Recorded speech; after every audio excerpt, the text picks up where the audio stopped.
Olá, gente, tudo bem? Bom, a pedido de um fã, eu tô gravando mais um vídeo, tá? Aqui no meu canal, né? Já tem um tempinho que eu não gravo, né? Eu aqui na expectativa das designações, sou professora do estado e tô aqui na expectativa, né? Concorrendo às designações.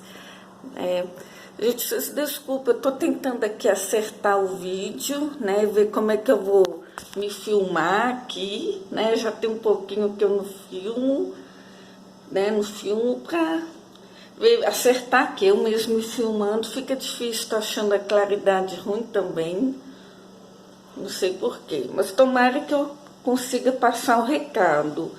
Né? Nos vídeos lá atrás, eu gravei vários vídeos, né, com vários assuntos. E um desses vídeos foi sobre a articulação, né? Quem tem a articulação travada, assim como eu. Né? É sempre bom fazer os exercícios.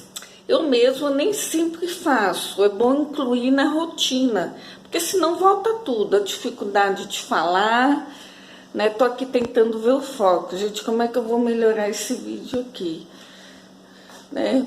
Bom, eu só ia falar de um exercício simples que a minha irmã me passou pelo Instagram, que é de você fechar o punho, colocar debaixo do queixo, fazer uma força para cima e tentar abrir a boca.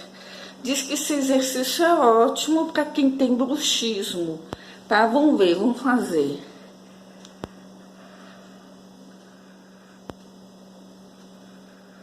Vocês entenderam? Faz uma força para cima e tenta abrir a boca.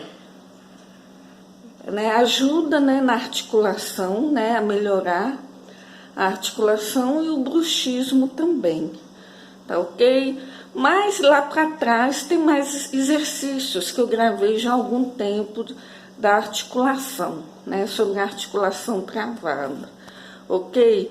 Gente, uma coisa que eu tinha mania de colocar a mão assim, ficar assim, né? Por exemplo, se eu estava assistindo uma aula, e não é bom, porque trava a articulação, né? Ficar assim, né? Às vezes, até quando eu vou dormir, eu tô com a mania de fazer assim não é legal, né? Eu utilizo uma placa, né? Uma placa à noite, né?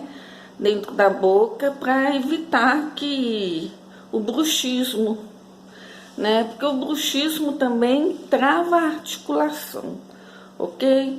Qualquer coisa pode deixar sua sugestão no canal, né? Alguma crítica, sugestão, tá ok? Né? E desculpa aí os vídeos, né? Porque são bem caseiros, né? Eu tenho dificuldade assim, de fazer os vídeos, eu mesmo me filmando, tá ok?